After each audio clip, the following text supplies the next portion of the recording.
18 मार्च 1956 को रामलीला मैदान में ये कहा कि हमको पढ़े लिखे लोगों ने धोखा दिया है, और उन्होंने बहुत इस बात को बड़े दुखी मन से इस बात को उन्होंने कहा था। वो पता नहीं क्या चाहते थे कि हमको पढ़े लिखे लोगों ने धोखा दिया। और ये बाबा साहब की बात बहुत स्पष्ट है। उन्होंने कहा था कि जिस समाज में 10 डॉक्टर, 20 इंजीनियर और 30 एडवोकेट अगर वकील होंगे तो वो समाज का कभी शोषण नहीं हो सकता।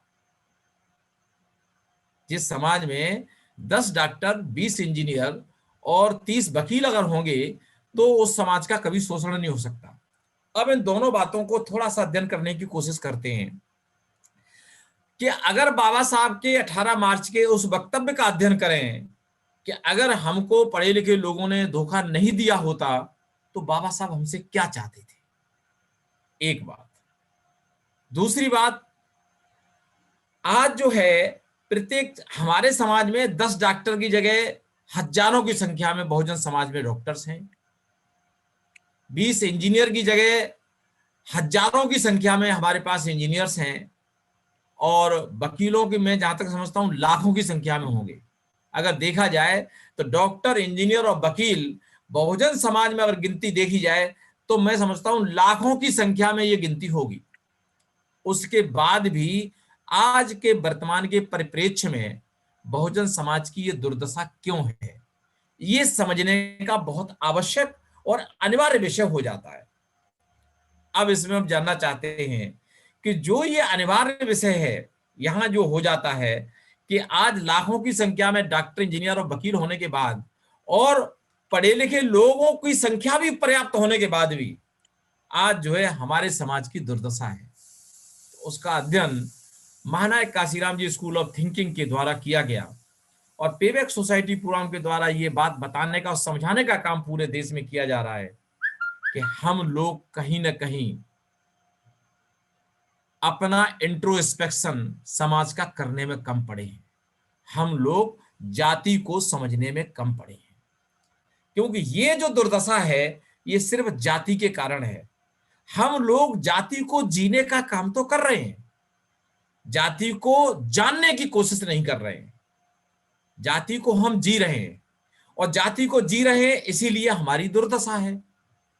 आज हम परेशान हैं जाति को लेकर के। जो भी एट्रोसिटीज की घटनाएं हो रही हैं, जो भी शोषण और अत्याचार की घटनाएं हो रही हैं, वो टोटल कास्ट बेसिस हैं। तो हम जाति को जी रहे हैं, जाति को जान नहीं रहे हैं।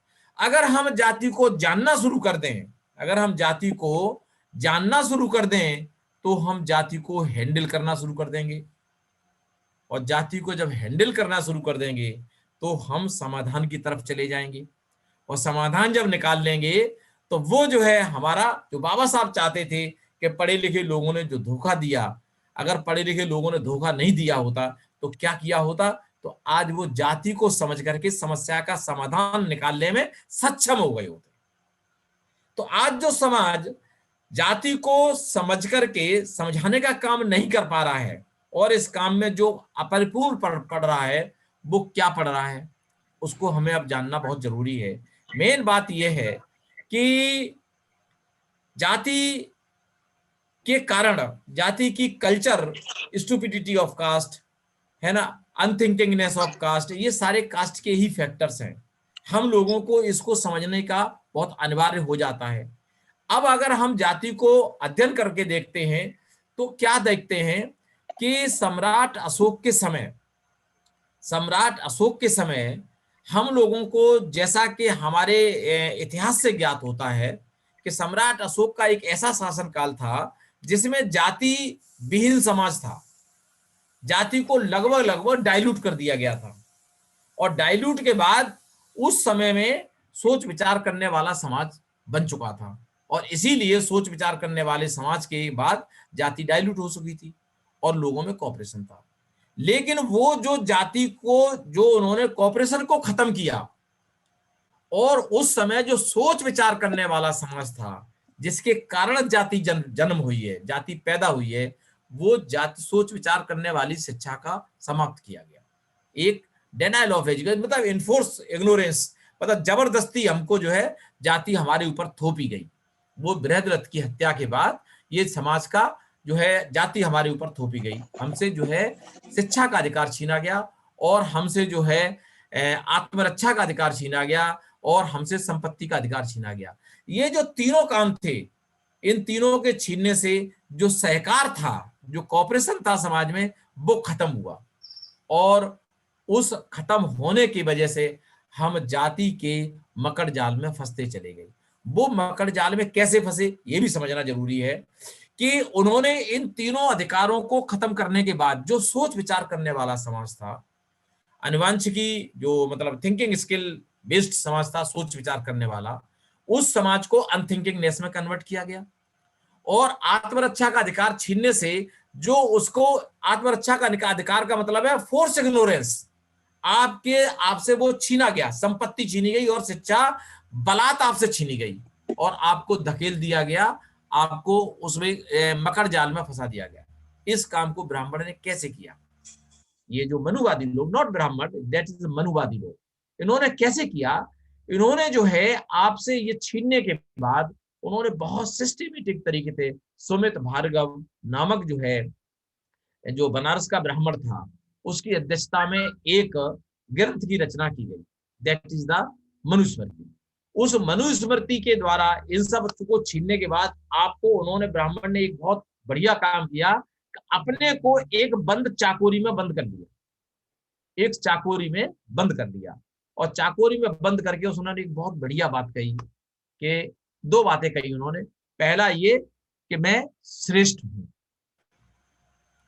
पहला काम उसने ये किया कि ब्राह्मण श्रेष्ठ है एक, और दूसरा काम श्रेष्ठ बता करके उसने अपने को चाकोरी में बंद कर लिया। ये दो काम करते ही जाति की उत्पत्ति हो गई। क्या उत्पत्ति हुई कि ब्राह्मण ने जैसे ही चाकोरी में अपने को बंद किया, उसने बताया कि चमड़े का काम करने वाला चमार है, कपड़ा धोने वाला धोबी है, बाल काटने वाला नाई है, और ये जो काम को जो भेड़ चराने वाला जो है सैफर गडरिया है, और ये फलाना काम करने वाला फलाना है, मट्टी के बर्तन बनाने वाला कुम्हार है, मछली पकड़ने वाला बाथम या वो धीमर है। इस तरीके से उन्होंने अपने को बताया। और हमारे जो सोच विचार करने वाले लोग, जो गैर सोच विचार करने वाले समाज में कन्वर्ट हो चुके थे, उन लोगों ने श्रेष्ठ बनने की लालसा में, क्योंकि ये बात ब्राह्मण कह रहा है, क्योंकि ही श्रेष्ठ, he is the number one, उसकी लालसा में हम उस चीज को एक्सेप्ट करते चले गए, और एक्सेप्ट करते चले गए। जो ब्राह्मण बोलता गया हम उसको एक्सेप्ट करते गए, और जाति का जन्म होता चला गया। और जातियों के जन्म होते ही ब्राह्मण ने बहुत सिस्टमेटिक तरीके से हम लोगों को एक शोषण और शोषण के मकड़ जाल में फंसाने का काम किया, और हम लोग उस मकड़ जाल में फंसते चले गए। और आज जो है इसी मकड़ जाल के कारण हम लोगों का शोषण होता चला आया।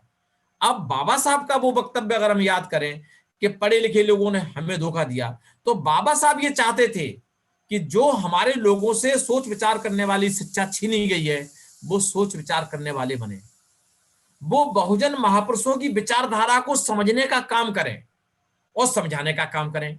बाबा साहब चाहते थे कि समझने का काम करें और समझाने का काम करें। बाबा साहब चाहते थे कि ये पढ़ा लिखा समाज सोच विचार करने वाले समाज को निर्माण करे। बाबा साहब चाहते थे कि लोगों में कॉपरेशन पैदा हो। बाबा साहब चाहते थे कि सम्राट अशोक के शासन की पुनर्स्थापना हो, रिकंस्ट्रक्शन ऑफ सोसाइटी हो, क्योंकि ये काम पढ़ा लिखा व्यक्ति ही कर सकता था, अनपढ़ आदमी नहीं कर सकता था, क्योंकि सोच विचार करने वाला व्यक्ति ही इस काम को कर सकता था। तो जो सोच विचार करने वाला काम नहीं किया गया, इसीलिए बाबा साहब ने ये सेंटेंस कि हमको पढ़े लिखे लोगों ने धोखा दिया। अब अगर दूसरी बात पे हम अध्ययन करके देखते हैं, जो बाबा साहब ने ये कहा था कि 10 डॉक्टर, 20 इंजीनियर और 30 वकील जिस समाज में होंगे उसका कभी शोषण नहीं होगा। तो साथियों, हमारे लाखों की संख्या में डॉक्टर, वकील और इंजीनियर तो बन गए, लेकिन हम जाति को नहीं छोड़ पाए। हम जाति को जीते रहे, पढ़े लिखने के बाद भी जाति को जीते रहे, इसीलिए हम शोषण का शिकार होते रहे।